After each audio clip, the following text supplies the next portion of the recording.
Por centenas de anos, pescadores têm contado histórias sobre um mítico tubarão na costa da Barra, um de proporções colossais que leva os homens à beira da loucura, com visões de morte.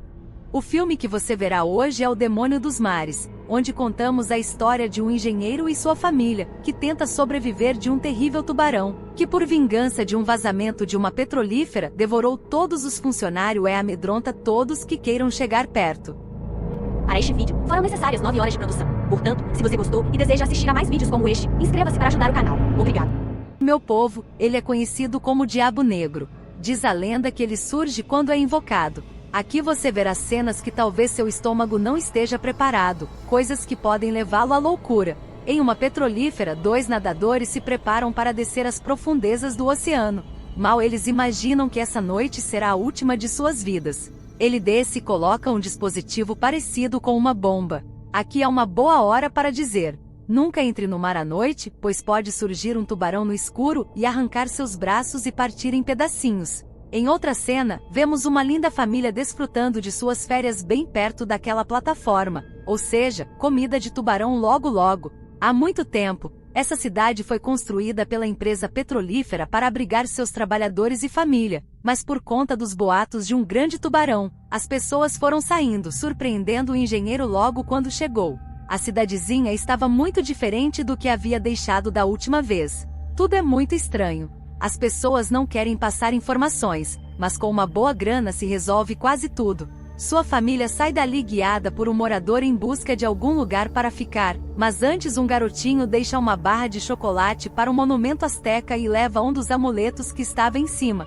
O morador vê, mas não comenta nada. O engenheiro recebe uma ligação e é forçado a fazer uma visita na plataforma, pois a empresa proprietária precisa desativar aquela plataforma com urgência. Ele pega um barco guiado, mas o cara amarela no meio do caminho, pois está com medo de uma lenda dos mares. Ele terá que ir sozinho. No bar, alguns caras ao vê-la sozinha vão até ela e começam a desrespeitá-la com palavras ofensivas. Após derrubá-los com um golpe de garrafa, ela precisa se apressar para chegar no barco antes que algo pior aconteça. Enquanto isso, vemos o engenheiro se aproximando da plataforma, porém há uma grande mancha de óleo na água e alguns cilindros de oxigênio esmagado. Ele se pergunta por que a plataforma está vazia, ele chama por alguém mas ninguém o ouve. Ele chama por um cara chamado Pepe até que alguns caras aparecem e o ameaça com uma facão e fala que o Pepe não estava ali. Os rapazes perguntam se ele estava sozinho e o avisa que ele chegou tarde, depois de algum tempo. Conversando, eles escutam o barulho do barco da família do engenheiro e corre para fora. O garotinho vê algo grande na água e pergunta para sua mãe o que era aquilo, mas ela não escuta. Os petroleiros vê o que está acontecendo e atira sinalizadores na água e a bater nos ferros para chamar a atenção do grande tubarão. O engenheiro não sabe por que eles estão fazendo isso, pois não viu o que estava na água. Depois de algum tempo, o barco de sua família chega e todos conseguem descer com segurança. Porém sua filha continua segurando, e quando o barco sai rápido ela cai na água. Lá ela vê uma cena assustadora e começa a gritar. Por sorte seu pai o puxa a tempo. Sua mãe fala que não tinha nada ali e pede para que ela entre. Eles perguntaram ao petroleiro o que está acontecendo e o cara pega um binóculo e a entrega mostrando o barco saindo da plataforma quando derrapante o barco e partido no meio. Como se não fosse nada, ela pergunta o que era aquilo e ele responde que o demônio negro. Mais tarde, Tomé pega o seu boneco e nota que há outros ali naquele local. Chato conversa com o casal que tenta saber o que era aquilo. Ele então conta que é o megalodonte. Ele e todos que estiveram ali tentaram de alguma forma sair daquele lugar ou se comunicar, mas não conseguiram. Aqueles que se aventuraram no mar foram mortos, e só eles dois permaneceram ali. No entanto, não possuíam nenhum meio de comunicação, ninguém respondia no rádio. Ele vai junto com os outros verificar a plataforma, mas descobre que nada funciona. Dizem que o demônio ataca quando quer. A plataforma está danificada há vários meses, e a empresa responsável sabia disso, mas não enviava recurso algum necessário para consertá-la. Alegam que aquela instalação foi feita para resistir a um furacão de categoria 5, mas vez por outra, o grande megalodonte bate na base da plataforma, fazendo tremer tudo. Chato analisa as possibilidades e percebe que pode consertar a energia. No entanto, para isso precisa mergulhar. Inês não gosta muito dessa ideia, mas não há outro jeito. Ela também questiona sobre por que está tão interessado naquela plataforma. Logo, Chato explica que aquele lugar traria grandes benefícios para a Baía Azul, até que as regulamentações começaram a ser desprezadas e o megalodonte chegou. Para muitos, significava uma maldição. Chato diz que o monstro é um castigo de um deus antigo, que há muito tempo atrás, dava vida e havia feito os rios e os mares. As pessoas pediam apenas o necessário, mas ao longo do tempo, os mortais começaram a destruir o que lhes foi dado, matando animais além do necessário para a sobrevivência, querendo tomar tudo sem limites. Ele fala que esse deus avisou, mas não foi ouvido. Então deu a vida a um demônio negro, o megalodonte, que está atacando-os. Ele possui até poderes para mexer com a mente. Fala que não adiantará matar o megalodonte, pois a era digital continuará até que um sacrifício final seja feito. Alguns recusam-se a acreditar em toda aquela história, mas Chato insiste em convencê-los, dizendo que estão destruindo o planeta e que as consequências estão chegando. Mais tarde, eles se preparam para entrar no mar usando uma cápsula de aço. Enquanto isso, o megalodonte continua a atacar a plataforma. Chato e Júnior descem para fazer os reparos. Quando estão no fundo, saem da cápsula e vão verificar as colunas de sustentação. Veem que tudo está rodeado por uma camada de óleo em uma das colunas. Eles encontram uma bomba de C4 que os homens que vimos no início do filme colocaram ali. No entanto, agora faltando apenas 2 horas e alguns minutos para a detonação, um deles volta para a cápsula atormentado em sua mente. Começa a ver vários pedaços de corpos, alguns deles ainda vivos. Contudo, é apenas uma ilusão de sua mente, mas ele sabe que isso significa que o perigo se aproxima. Enquanto isso, Júnior retorna para a cápsula e observa ao redor. De repente, o enorme megalodonte se aproxima e abocanha a cápsula, sendo em seguida levado para o fundo do mar. O povo vê o equipamento sendo puxado e tenta parar a descida, mas não consegue. É o fim de Júnior. Chato consegue sair e pergunta onde está Júnior, quando ele aparece fora da água e descobrindo que estava morto e sem a parte de baixo. Eles ficam assustados e Inês acaba ficando atemorizada. Conversam um pouco e ela está muito preocupada com o futuro de sua família ali. Irritado, Chato acaba gritando com sua esposa, dizendo que ela deveria estar com as crianças em segurança. Neste momento, ela diz que não poderia ficar ali, pois homens bêbados estavam os ameaçando. As crianças chegam para trazer merenda para eles. Tomé usa um colar com um dente de tubarão que Júnior deu para ele e pergunta onde estava o homem. Na frente dizem que Júnior está ocupado na parte de baixo, fazendo reparos, mas que logo voltaria. Momentos depois, vão conversar com Chato e lamentar a perda de Júnior, quando avistam ao longe alguns navios. Atiram sinalizadores para chamar atenção, mas Chato para, dizendo que não está vendo nada, pois o que ele vê é apenas uma ilusão do poder mental da divindade. Mais tarde, eles vão ficar com seus filhos. Tomé questiona se eles irão morrer. A família tenta alegrá-lo, dizendo que é apenas mais um desafio que juntos deveriam vencer, assim como em um jogo de xadrez. No entanto, Tomé fala que assim como no jogo, peças devem se sacrificar para salvar o rei. Conta a história do deus Traloque, onde a divindade preferiu sacrificar os filhos, e assim com os choros deles, fizeram os rios. Tomé, que pesquisou sobre essa história, acha que vai acontecer o mesmo com ele, mas Inês tenta acalmá-lo, dizendo que não vai acontecer nada disso. Momentos depois, ele e Teatro vão até a sala de máquinas e tubulações, procurando um meio de redirecionar o resfriamento para que o gerador volte a funcionar. Enquanto isso, a família de Paul procura por algo. Tomé acaba encontrando outro boneco e decide fazer algo. Ele vai até a beira da plataforma em um barquinho de madeira. Coloca os bonecos que representam as pessoas que estão ali, toda a sua família e os homens. Então faz uma prece ao Senhor do Mar pedindo perdão e que possam ir embora dali. Com todos, um dos bonecos acaba caindo na água. Inês olha para uma das cabines e encontra documentos que havia assinado. Contudo, ela mesmo assim afirmava que estava tudo bem. Quando a fera volta a se chocar contra a plataforma, ele cai na água, ouvindo os gritos de socorro de Tommy. Eles correm para ajudar e Inês salta na água e agarra seu filho, enquanto Paul atrai o megalodonte que os ataca. Felizmente, eles conseguem sair da água sem serem atacados.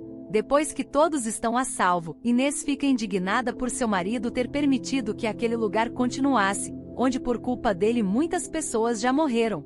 Ela fala que fez aquilo para o bem da empresa e para eles. No entanto, Inês não aceita as desculpas e repreende por estarem ali, revelando que na verdade ele que era um monstro. Enquanto isso, o Megalodon está debaixo deles e o pior ainda está por vir, pois o cronômetro mostra que a bomba tem apenas 1 hora restante para explodir. Eles tentam consertar o gerador, porém não têm esperança de sair vivos dali. Alguns minutos depois, todos começam a fazer algo. Os filhos de Inês consertam um rasgo em um bote, enquanto Paul tenta consertar um rádio. Com esse plano, Paul se sente culpado por tudo. Para que Paul saia com sua família assim que ele estiver lá embaixo se reunindo antes de iniciar o plano, Audrey pergunta se podem rezar. Então, em círculo, Paul toma a frente e faz suas preces, pedindo para que algo tenha piedade deles. Faltando menos de 10 minutos para a detonação, Paul fala sobre a bomba que existe e como isso pode ajudar contra o megalodonte. Ele se despede de Inês e de sua esposa. Em seguida, mergulha para o fundo. Após isso, Paul leva a família de Inês para o bote de escape e sai dali. Enquanto Paul pega o cinto com as bombas e leva consigo, a fera observa. Logo, Paul consegue consertar o vazamento e o direcionamento de energia. O megalodonte segue para escapar, mas acaba preso em uma grade de aço. No entanto, vendo que está quase sem oxigênio, Paul consegue se comunicar com Inês pelo rádio, explicando que as coisas vão melhorar para seu povo. Ele também entrega os documentos para que ela os entregue às pessoas certas. Paul se despede de sua família, que fica triste pelo sacrifício dele. Depois de um momento de despedida, Paul se entrega ao mar e o megalodonte o engole vivo com a bomba. Pouco depois, a bomba explode, dando um fim no animal. A família fica aos prantos, pois o sacrifício final é feito através da vida de Paul. Eles conseguem chamar ajuda e o resgate chega em um barco a motor. Antes de irem embora, eles veem a plataforma sendo destruída e afundando completamente. O filme termina mostrando que a chuva chegou para o povo, e o barco de Tommy ainda está navegando em segurança. No entanto, eles são rapidamente sugados para o fundo do mar. O filme inicia com Tori e Kyle Breyer, que tentam ter um filho. Vemos vários livros nas estantes indicando isso, mas eles não conseguem. Durante a sua última tentativa, Tori sente tremores de algo se quebrando do lado de fora. A princípio, ela ignora, mas depois um estrondo mais forte apaga as luzes. Eles olham pela janela e veem que algo caiu lá fora.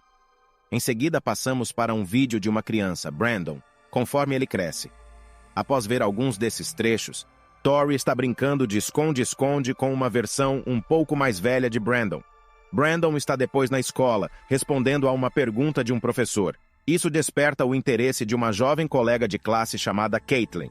De volta à fazenda naquela noite, enquanto Tori pinta, Brandon anda como um sonâmbulo até o porão e encontra um meteoro, aquele que ele supostamente veio à Terra nele. Tori o acalma. Na manhã seguinte, Brandon sai para cortar a grama. Irritado em ligar o cortador, ele o lança a algumas centenas de metros. Ele vai até lá para ver a lâmina girando sobre ele. Curioso, ele coloca a mão nela, parando-a sem fazer um arranhão. A família para em um restaurante mais tarde com Tori, Kyle, sua tia Marilee e seu tio Noah.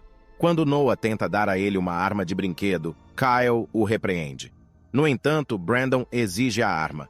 Com isso, a família sai no meio da celebração, com uma garçonete observando enquanto eles partem. Na manhã seguinte, Brandon nem está escutando Kyle. Ele percebe que Brandon está mordendo um garfo sem sofrer nenhum dano nos seus dentes. Kyle leva Brandon para caçar, mostrando-lhe seu rifle e explicando como seu corpo está mudando depois que Tori encontrou alguns anúncios de lingerie debaixo da sua cama. Mais tarde naquela noite, Brandon está seguindo Caitlin enquanto ouve uma música de rock lenta. Ela percebe que a música está vindo do seu laptop, e ela o desliga.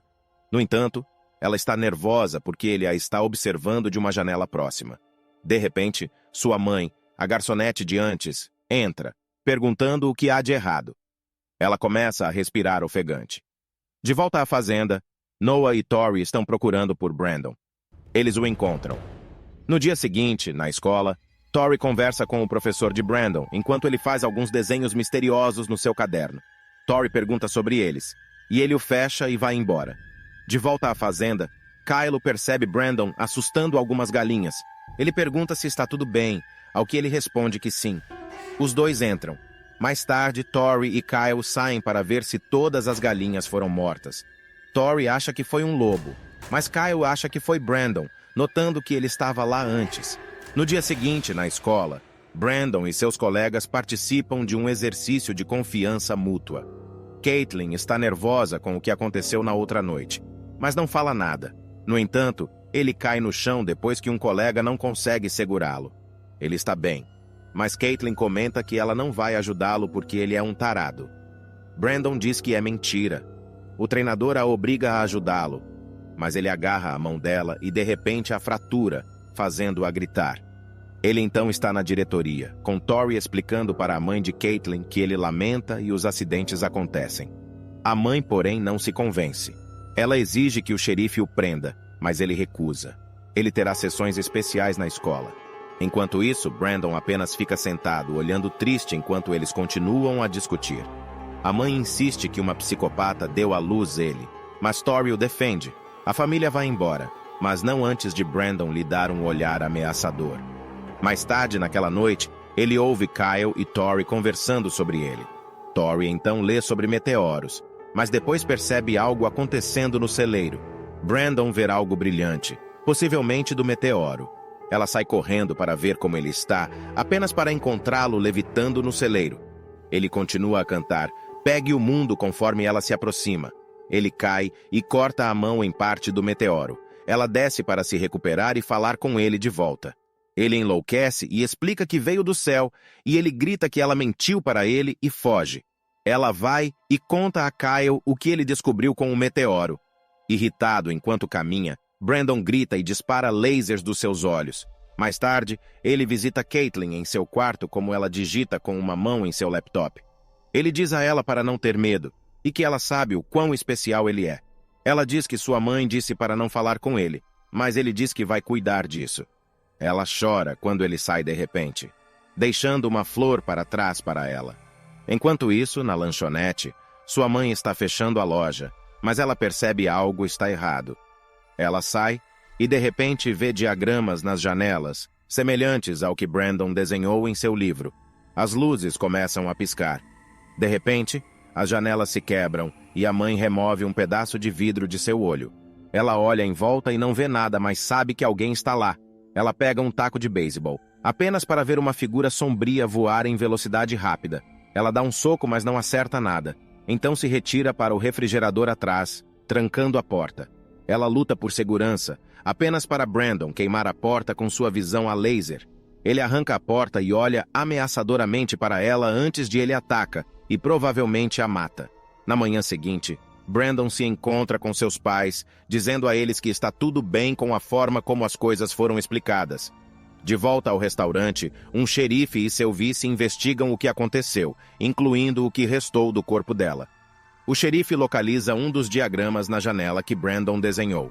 Marilee, que também é conselheira, tenta falar com Brandon, mas ele está desanimado em explicar o que está acontecendo. A sessão praticamente não leva a lugar nenhum. E Marilee considera falar com a polícia sobre seu comportamento. Mais tarde, em um bar, Kyle conversa com seus amigos sobre o que aconteceu com a mão de Caitlin, e ele começa a pensar que seu filho é um monstro.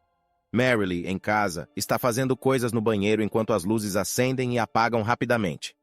Brandon aparece na casa de Marilee mais tarde e diz que precisa falar com ela.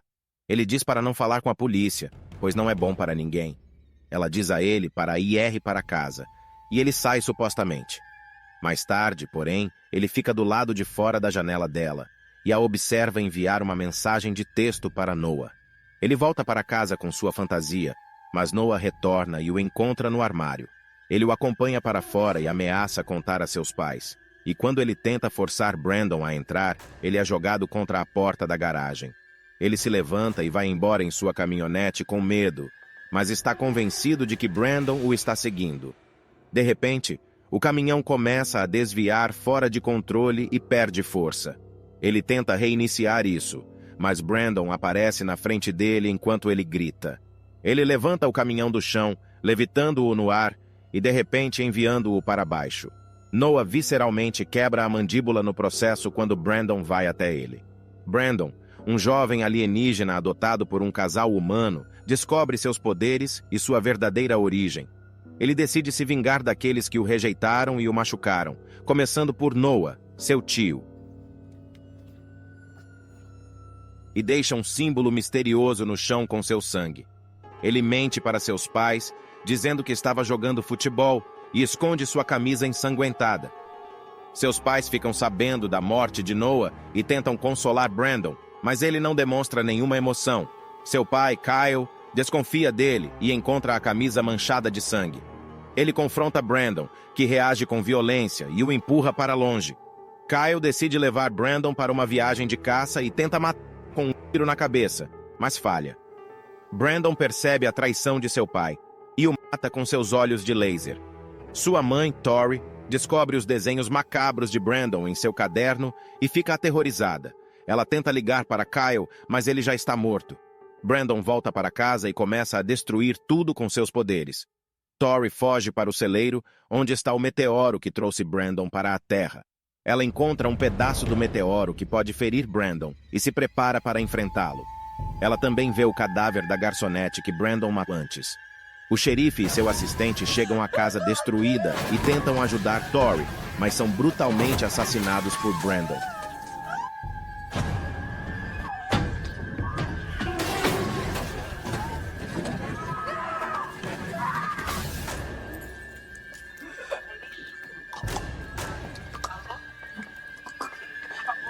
Tori se esconde no celeiro e espera por Brandon.